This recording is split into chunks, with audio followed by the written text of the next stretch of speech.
Insert fare card.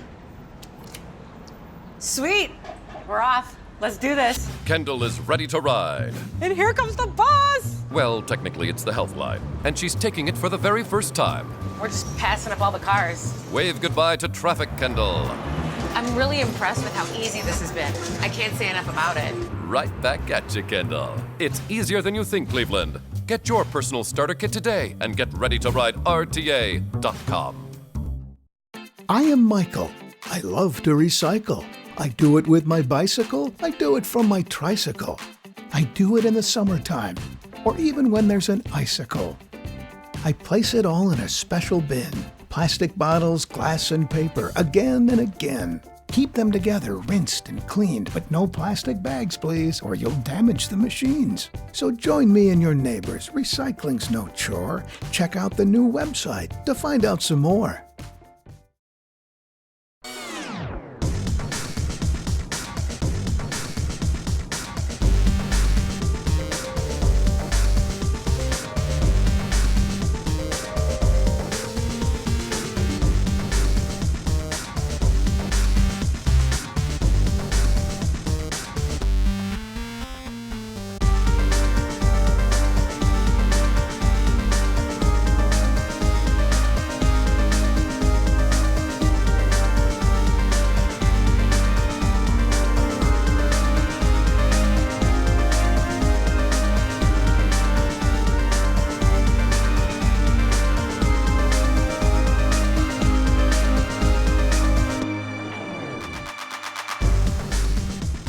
Thanks for tuning in to TV20's Weekly News Wrap-Up. I'm Leah Haslage.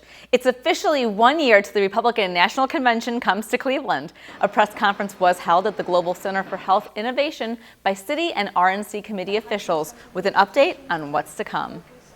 One of the things that we're doing is we have a committee, we call it the 2016 Special Events Committee, and that committee is specifically designed to ensure expedited and maybe in terms of permitting to make things happen in a way that is really smooth. So we want to make sure and ensure that as things are needed from government, as things are needed in terms of partnership with other external entities, that this special event committee will work and meet on a regular basis to ensure that things are streamlined and to ensure that things are going according to plan, so that when the major event happens in 2016, again, that is successful for both the party and for the city of Cleveland. Public Square will be transformed in time for the Republican National Convention. Its lasting purpose is to make it available for the public's enjoyment for years to come. The transformed green space and traffic flow will be another symbol of the region's transformation.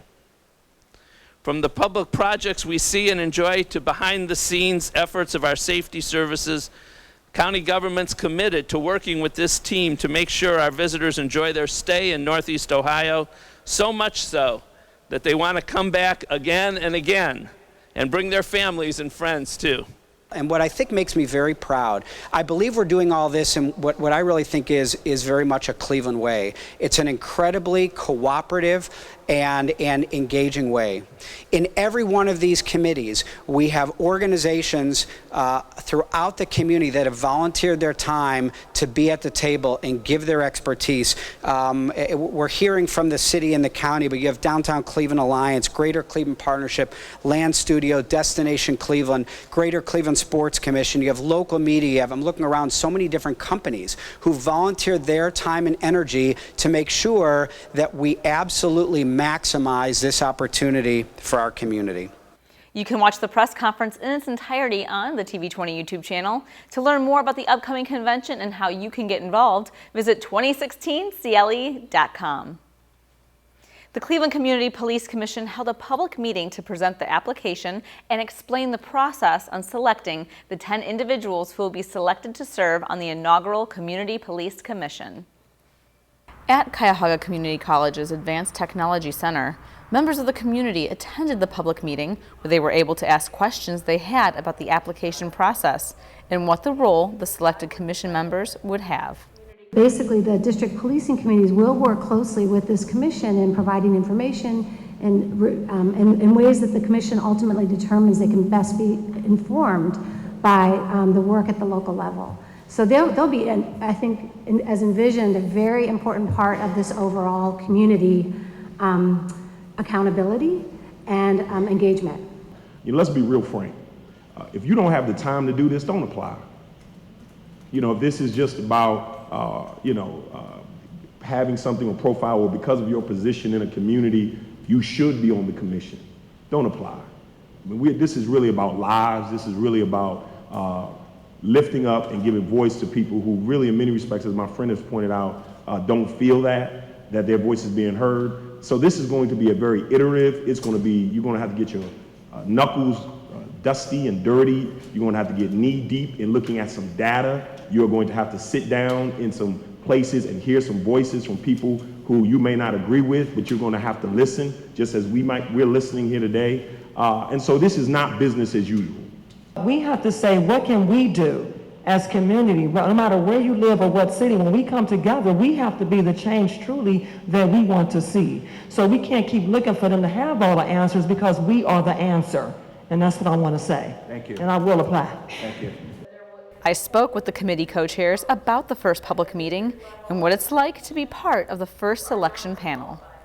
I would say it's daunting. I mean, we are all very enthusiastic. We believe in the police commission and in the consent decree, but it's a huge responsibility and we're all taking it very seriously. It's an amazing group. I would agree with Colleen, and I think the important outcome of this is that people understand the application process. They will make an effort to ensure that we have really viable candidates to look at, because that's important in order to get a commission that will truly reflect Cleveland and then ultimately engage in the work necessary to work more cooperatively with the Cleveland Division of Police. And you did a wonderful job explaining and outlining what is required just to apply, but what are you really hoping to see from community members that are applying? Well, I would say that we're not looking for one thing or even one set of things, and this is something we'll have to hash out over the next few weeks and bring things to the surface. What we want is a diverse group of folks who bring different perspectives and experiences that together can make decisions that are good for the city of Cleveland. And I would agree, and we're fortunate indeed to have a panel that truly reflects the 8 dimensions necessary to ensure a really great commission. So our work is cut out for us in that regard. What's the biggest misconception that you right now want viewers to have cleared up? Well, I hope that we cleared up that there will be multiple ways to apply. You can get an application by paper, you can go online, you can mail it in, you can drop it off at the City of Cleveland. And the other misconception I think that I heard this evening was this is not about investigating specific complaints. The commission is set up to work with the city to make sure that we have the policies and practices in place to ensure a good division of police in the long term. Deputy Chief of Homeland Operations Ed Tomba and Cuyahoga County Prosecutor Tim McGinty recently held a press conference to announce the arrests made in the long-running organized crime investigation and what will continue to be done moving forward. We started an undercover operation approximately 18 months ago, and today's arrest and search warrants are a culmination of that investigation. It was a cooperative investigation between the Division of Police and the New York City Police Department, who provided us with background information and historical information regarding the organized crime activities of Carmine Agnello and other members of the Gambito crime family. This was an outstanding effort and investigation by the Cleveland Police, second to none that I've ever seen. And I admire their determination to make sure that the mafia does not take root in Cleveland again. It's been driven out in the past with CPD and FBI help, and we do not want them to come back. And I'm very proud to have been able to assist Cleveland in this effort. The Vacant and Abandoned Property Action Council recently celebrated their 10th anniversary at the Neighborhood Housing Services Center. The event commemorated all of the hard work members of the team have put in throughout the past decade. One such member is Frank Ford, the Senior Policy Advisor for Thriving Institute. Ward 12 Councilman Anthony Brancatelli presented him with a proclamation for his advocacy and service to our city. Honestly, because I'm in touch, as many of us are, with similar efforts around the country, I think it's pretty widely acknowledged around the country that this is the most unique. There's no other similar VAPAC that's been meeting for 10 years, that has at the table state, federal, county, inner ring suburbs, neighborhood, local. That's really unheard of. We were influential in going back some time. We drafted a scope of services that the city used to assess its building and housing department for improvements. That goes back nearly 10 years. We drafted, with the help of the Federal Reserve, drafted a set of guidelines for mortgage servicers on how they dispose of their property they take back through foreclosure. For more information on VAPAC, visit npi-cle.org. An abandoned home was recently saved from demolition and restored in the city of Cleveland within the Mill Creek Falls neighborhood. Ward 2 Councilman Zach Reed partnered with the Union Miles Development Corporation to bring this once vacant space back to life. And with the help of the Union Miles Development Corporation, we were able to collaborate. They put in $12,000, I put in $12,000, and we were able to collaborate to save this house. And what we're here to show is that working together, with government and the private sector working together, we can rebuild our neighborhoods by rebuilding the homes in our neighborhoods, by bringing families into our neighborhoods. There's more, if there's more money that's available to us that can assist us to be able to do this. I mean, it's a great feeling to be able to put a house back into the community and put families in good quality living, and for families to be able to live in good neighborhoods. So absolutely, if there's funds that are available out there, we would like those funds so that just like we took 7920 Maryland, we can take another house in the community and put it back into the community as well. For more information on the Union Miles Development Corporation, visit their website at unionmiles.org. The 6th annual Cleveland Hopkins International Airport Playing Pool, benefiting the Special Olympics of Ohio, was recently held at the IAC Center. Teams of up to 20 people competed by pulling a United Boeing 737 12 feet in the fastest time. The teams collectively raised almost $50,000 for the Special Olympics of Ohio. If you'd like to learn more about the event or to donate, visit the website sooh.kinterra.org and stay tuned to TV20 all this week to watch the competition. Back in 1945, during World War II, the world's only submarine-to-submarine rescue took place when the USS Cod rescued the crew of the Dutch submarine O-19 to celebrate the 70th anniversary of the heroic moment in history. Over 200 military family and friends, along with dignitaries from the U.S. and Netherlands, gathered to honor those who served. Today we commemorate a symbol of the strong relationship between the United States and the Netherlands. Last year I was present for another symbol of that friendship, also in Cleveland. The official beginning of the first container shipping line between Cleveland and Europe, done in close cooperation between the Port of Cleveland and Dutch shipping company Spliethoff from Amsterdam. The past, the present, and future of our friendship, both in times of war and peaceful trade, come together here in Cleveland. On behalf of Mayor Jackson, thank you again for being here. Thank you for allowing us to represent the city at this great event.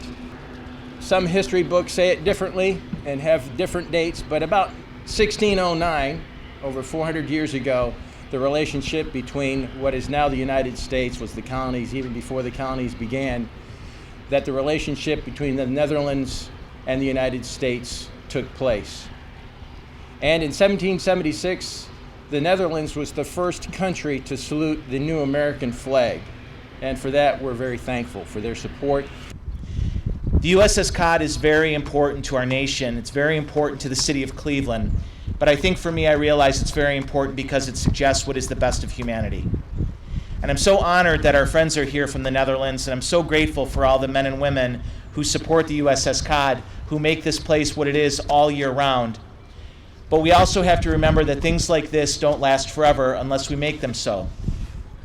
A few weeks ago, with the support of Mayor Jackson and members of his administration, Cleveland City Council introduced permanent landmark status for the USS Cod. It is so critical that our grandchildren's grandchildren understand that the engines built in the city of Cleveland, that the pride that now rests here is not a story just from 1945, but is a story to 2145 and 2245. And let everyone know how important it was on that day when those men made those selfless acts to save other lives without knowing if in fact they were putting their lives in jeopardy. That the greatest fight against evil doesn't always come at the end of a gun, but it comes with that incredible courage and patriotism and compassion that those men showed and show to each other today. Director Williams, on behalf of Mayor Frank Jackson, and Councilman Joe Simperman, on behalf of Cleveland City Council, presented proclamations to commemorate the anniversary. There was a reenactment of the transfer of the Dutch flag to the USS Cod, a gun salute to the USS Cod, and it was the first time since the historic day the American and Dutch flags were raised together. When we return to the weekly news wrap-up, we'll see how students are getting a chance to get a new uniform for the new season with CMSD TV reporter Shannon Kantner. Look at me, hey. Raymond, look at Mommy. Maybe the light hurts his eyes. Maybe she's just not hungry. Maybe he can't hear us. Maybe we're not stimulating him enough. Maybe it's a phase.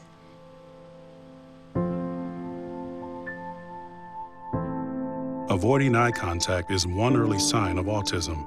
Learn the others today. The sooner it's diagnosed, the better. Thanks for watching TV20. We are Cleveland.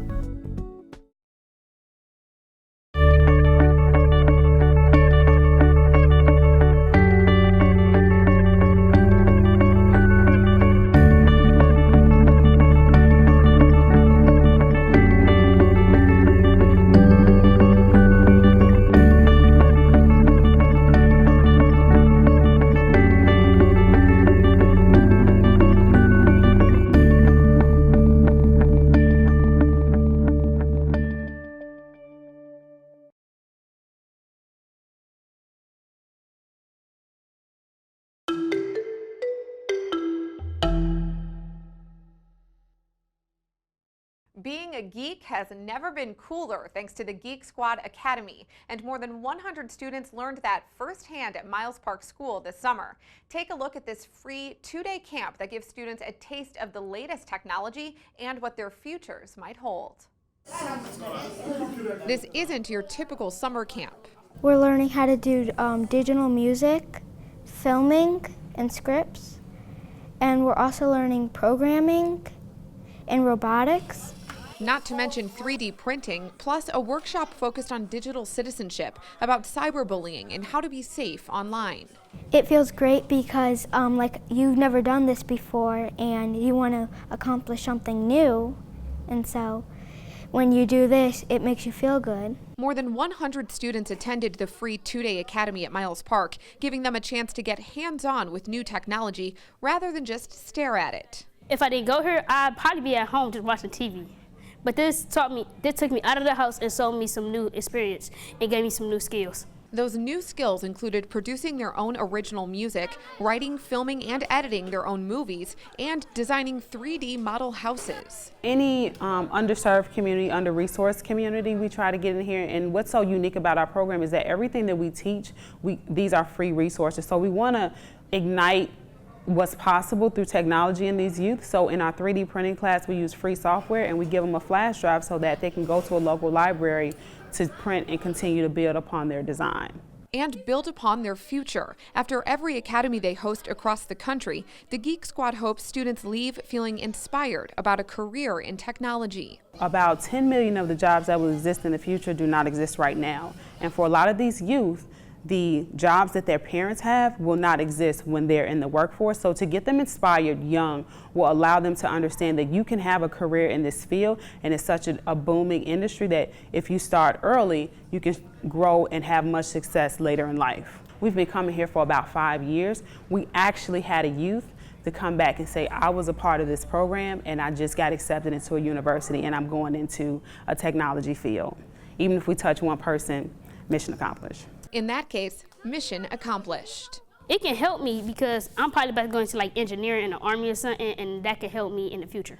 Say that one day the janitor is out sick and the school computer's down, I can reprogram it and work it up. Many students left with ideas for projects they could do next year at the camp and said they couldn't wait to be even geekier. Reporting from the CMSD TV studio, I'm Shannon Kantner.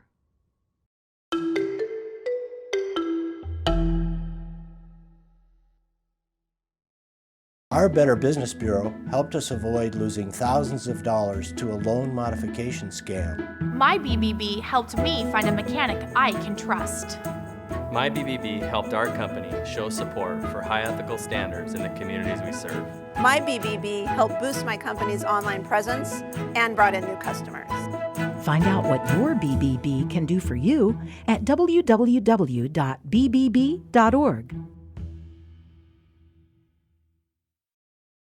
The first time you ride the RTA Rapid downtown for the big game, you may wonder, how do I get through the turnstile? What if I do it wrong and the turnstile doesn't let me through? Then the person behind me will have to back up, and they'll know I'm an RTA rookie, and I'll make us all late. Will that somehow affect our team? Will I have set off a butterfly effect, causing us to lose the game, single-handedly blowing any chance we ever had to? Oh, I just slide my pass and walk through the turnstile, and that was easy, and I could get used to this. It's easier than you think, Cleveland. RTA, get ready to ride. Welcome back to TV20's Weekly News Wrap-Up. I'm Christian Patterson, and here's a look at what's going on in sports. The Cleveland Indians were proud to announce that the club's Velosano team has raised over $125,000 for cancer research. The Indians partnered once again with Cleveland Clinic to support Velosano, an annual charity bike ride event. The Indians fielded a team of nearly 60 riders, including Indians chairman and CEO Paul Dolan and other members of the Indians front office. In June, the Indians hosted a charity celebrity bartending event at the Corner that raised over $6,000 for the event. Congratulations are in order for the Cleveland Indians for raising so much money and being a huge advocate for cancer research. With the start of the Cleveland Browns training camp quickly approaching on July 30th, players are doing as much as possible to make sure they earn a spot on the final 53-man roster. Terrell Pryor has been posting pictures on his Instagram account of his pre-camp workouts, which included guys like Randy Moss, Mike Evans, Antonio Brown, and Cleveland's own Josh Gordon. This gives Pryor the right group of receivers to be around to learn the correct skills to be successful at his new position. Also, for the foreseeable future, Josh McCown looks like he will be the starter for Week 1 under center. Offensive coordinator John DeFilippo said at minicamp's close that McCown will be the first-team quarterback when training camp begins later in July, according to Bleacher Report's Andrea Hanks. As I reported last week, the Cleveland Cavaliers will continue to add depth this offseason, and they did so with the addition of veteran forward Richard Jefferson. Chris Haynes of the Plain Dealer confirmed the agreement and reported that Jefferson will be making the veterans minimum with the Cavaliers. ESPN.com's Mark Stein reported Jefferson's addition gives the Cavs an insurance policy as they remain in negotiations with free agent J.R. Smith. J.R. Smith will be extremely expensive to keep because of luxury taxes. He opted out of his final year of his deal, which would have paid him $6.4 million. Clearly, Smith believed he could do better, but he couldn't. Now it's looking like he might have to sign back at a discount rate because it's clear that both sides need each other. The City of Cleveland Department of Recreation has tons of sports for children to participate in and get active. During the summer months, Cleveland Little F Baseball League has become very popular amongst the youth. Let's take an inside look from the point of view of some of the coaches and players who participate in the Cleveland Little F Baseball League. I just really appreciate the whole program. Just the fact that they're making baseball an affordable sport, because that's, one of the biggest obstacles. Cleats, mitts, uniforms, travel, all that stuff. It tends to get expensive, which can prevent some families from playing baseball. So just major shout out to RBI and everything they're doing as far as getting these local communities involved in the sport. The Cleveland Baseball Federation has been affiliated with Major League Baseball's Reviving Baseball in Inner Cities program since 1989 and provides baseball and softball playing opportunities while teaching important life skills to more than 4,000 youth annually. Baseball is like, I have a lot of dreams about it, and I want to play in the MLB and do a lot of stuff in baseball, and I just love it. The Cleveland Baseball Federation and RBI is an example of the potential that can be achieved by using sports as a way to promote youth development.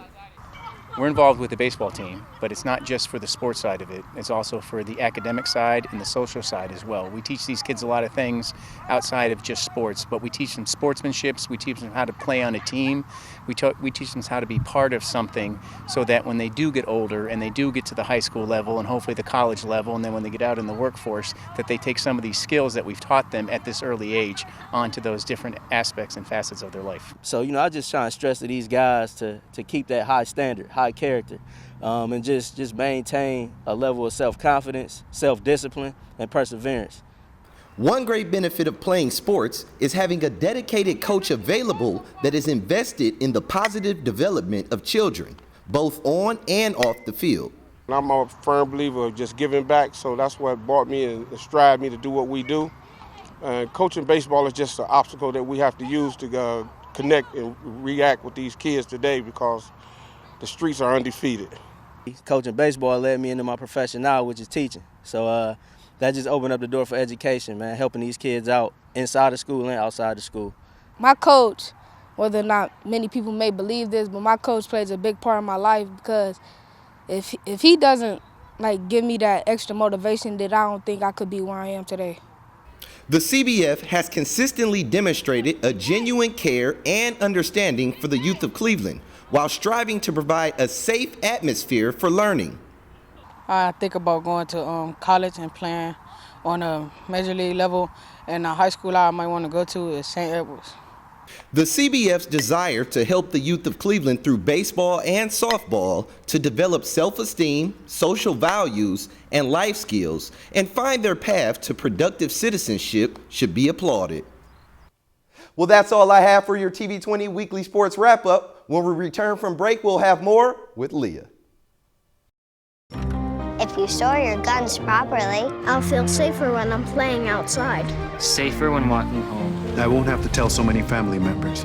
I'm sorry. I won't hear as many scary stories. And I won't have to tell my kids. This isn't a drill. Please.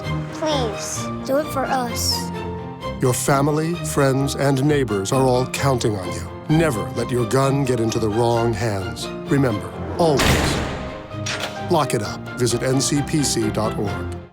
The College Now Resource Center is here to help adult learners and traditional students achieve their educational goals. 65% of open jobs in Ohio require higher education, but only 39% of adults have at least an associate's degree. I knew what I wanted to do, but I didn't know how to get there. College Now opened so many doors for me and helped me through the process. College Now provides free counseling on college planning, career training, financial aid, and student loan consolidation. It's never too late to take control of your future, so stop into the College Now Resource Center today.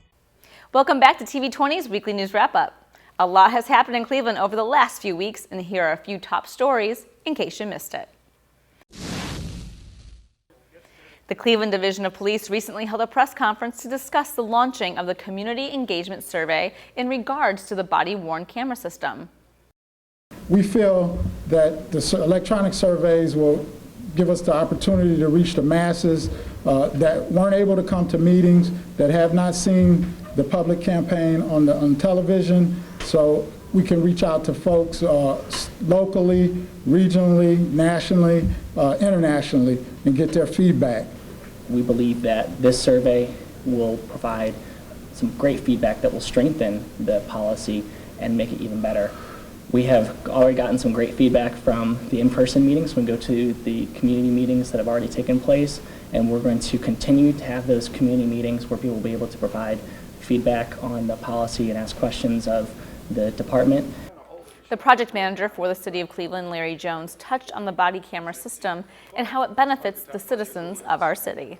When I think about the body-worn cameras and kind of the public access that it provides, it not only recreates that story, but it kind of tells that story not only from the officer's perspective, but also that interaction that the citizen had. So whether it was a traffic stop that you felt like, you know, something wasn't quite right there, that video is now available. So previously, if you went to the Office of Professional Standards and filed a complaint, it was pretty much your word versus the officer. But now with these cameras in place, it now tells that third-party story. The survey will be posted for 30 days at surveymonkey.com, as well as the Cleveland Division of Police Facebook page, and will then be evaluated to collect the proper data needed. Since 1916, Odie has been manufacturing high-quality products for the plumbing industry right here in Cleveland and strives to offer innovative solutions for customers. A groundbreaking ceremony recently took place to unveil the new Odie corporate offices located on Emerald Parkway. Mayor Frank Jackson came together with other civic leaders to discuss the impact this will have in our city. I ran across a group of employees, some developmentally disabled employees who were the happiest employees that I ever saw. And they were happy because the Odie company had given them an opportunity. So that tells you not only that they've chosen Cleveland and that they're good corporate citizens, but it tells you about their personality and their character. We're making this commitment to our employees, our customers, and the city of Cleveland. We consolidate 3 buildings into one, and this will improve the work environment for our people. We hope that, we assume, it will foster a higher level of creativity and allow for improved problem solving and more collaboration face to face. I finally figured out the real secret. It's a product line right out of professional wrestling. That's right, that's right. How can you not be successful with products like the Haymaker, Real Tough, Mega Lock, Pro Dope, Lug, Sizzle, Blotto, and my personal favorite, the Sludge Hammer. The Director of Economic Development for the City of Cleveland, Tracy Nichols, spoke to us about her appreciation for the company and how it's an asset to our community. This is a company that cares about Cleveland, who's made this commitment. They're bringing another 120 jobs here to this site. They're going to be continuing to expand, and it's just a company, as the mayor said, where everybody loves to work. And we did a tour, and every single person who was there said how much they like to work for the company. You don't find that too often, and I got to tell you, it was a very, very rewarding day for us. So thank you, Odie, for making a commitment to Cleveland. Toastmasters International is a group that provides a supportive learning experience in which individuals are empowered to develop communication skills, resulting in higher self-confidence and personal growth. The group recently hosted the Cleveland City Hall Speakers Bureau Club meeting at Public Auditorium to give City of Cleveland employees the chance to discuss how public speaking and personal experiences define their leadership. The director of Mayor Frank Jackson's Office of Equal Opportunity, Melissa Burrows, touched on these 2 important factors. Public speaking is really, as we know, a form of communication, and you all know that. But let me drill that in just a little bit more and tell you that for me, the communication part of it is really important. So communication sets the standard and the tone for anything and everything, especially as it relates to any type of relationship that you have. My college days, undergrad, again, putting myself in places that did not allow me to stay inside my shell and required me to publicly speak. If you can't speak on your own behalf, and if you can't critically or more importantly, articulate your own response to something, then you're left behind. And I knew at that point, I didn't want to get left behind. For additional information on this organization, visit Toastmasters.org.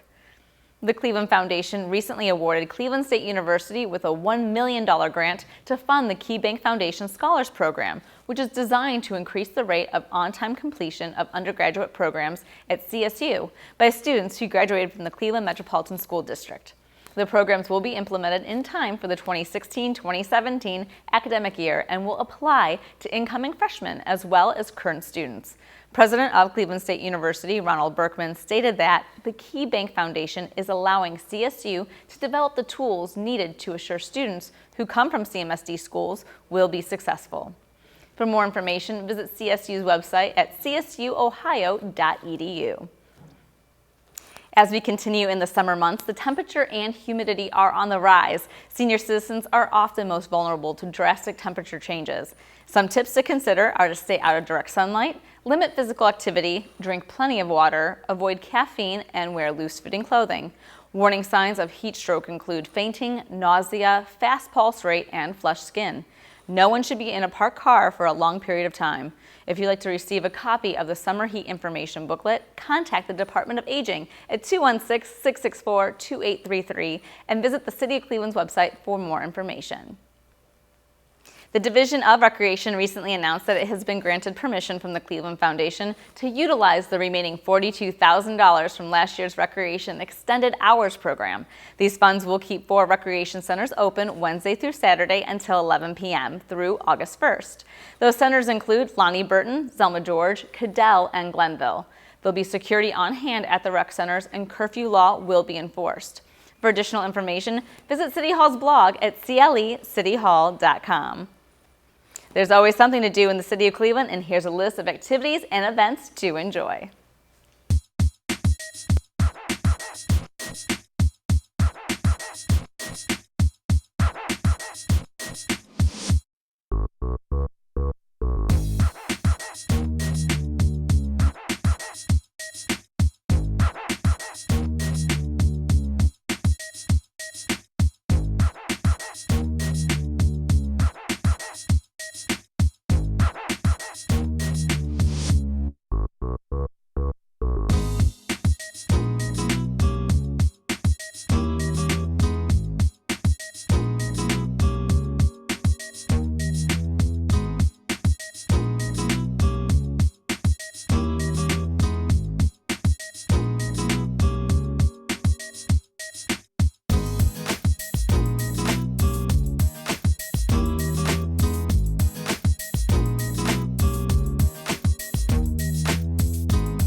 Hundreds of participants, spectators, and supporters showed up for the second annual Velisano Kickoff Party and Ride. Here's TV20 reporter Christian Patterson with more from this astounding celebration.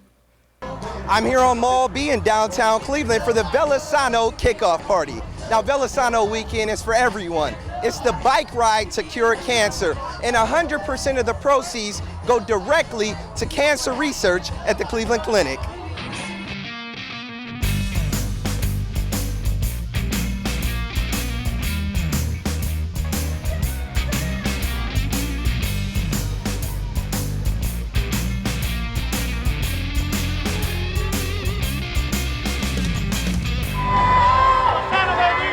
The words velosano are the Latin words for quick cure, and it's a part of a movement that's happening across the United States to raise money to fund research privately, philanthropically, for cancer. But instead of just a few large donors, and God bless large donors, this allows thousands of smaller donors to participate by funding the riders and the volunteers who make this event possible. Approximately 1 in 3 women and 1 in 2 men will be diagnosed with cancer in their lifetime. Despite these statistics, government funding for cancer research has remained flat in recent years. So events like Velosano are important to help raise dollars and awareness to help fund cancer research. I absolutely wanted to support it because I had a lot of family members who were impacted with cancer, and recently in the last 2 years I had 2 of my uncles, my aunt and my cousin, so it was very important to me to help support this. I'm a cancer researcher, cancer survivor, and a cyclist, so I really have to do this ride. There's no excuse, so I signed up for this. I'm like the first guy to sign up each year. Cancer remains one of the most pressing concerns in the United States, but Velosano is here to change that. We want to be able to say that cancer or a form of cancer was cured in Cleveland. And I believe that private efforts like this one, community efforts like this one, are when we write the book about how cancer was cured, events like this and Cleveland itself is going to play a prominent role. Velosano is more than a fundraising event. It's more than a bike ride. It depends on the passion and energy of thousands of people who wish to help advance the knowledge around cancer. Whether they want to ride, volunteer, or donate, everybody can do something to cure cancer tonight.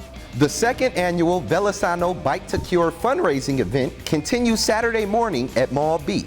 The Honorable Mayor Frank Jackson was in attendance to ride in the pace car for the ride.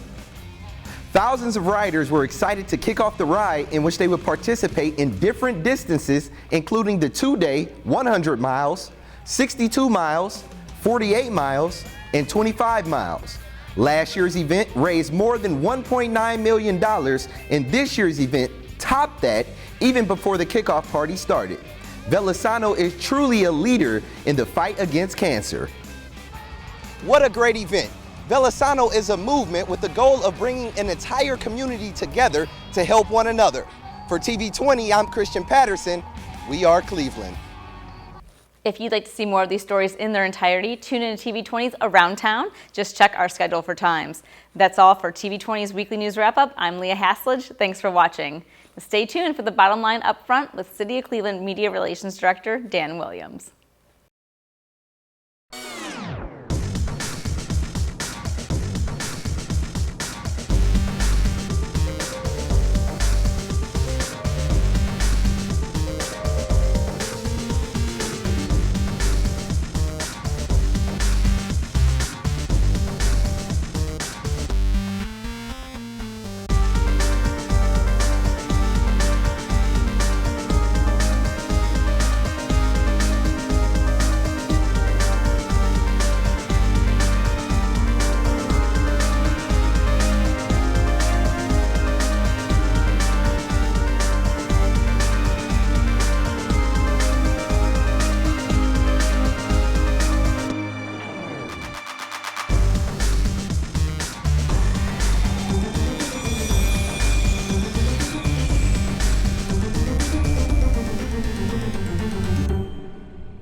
Mayor Frank Jackson and the City of Cleveland are committed to keeping your neighborhood clean and green through the use of the city-issued trash and recycling carts. It's safe, convenient, and mandatory. For more information, contact the Cleveland Division of Waste Collection at 216-664-3717.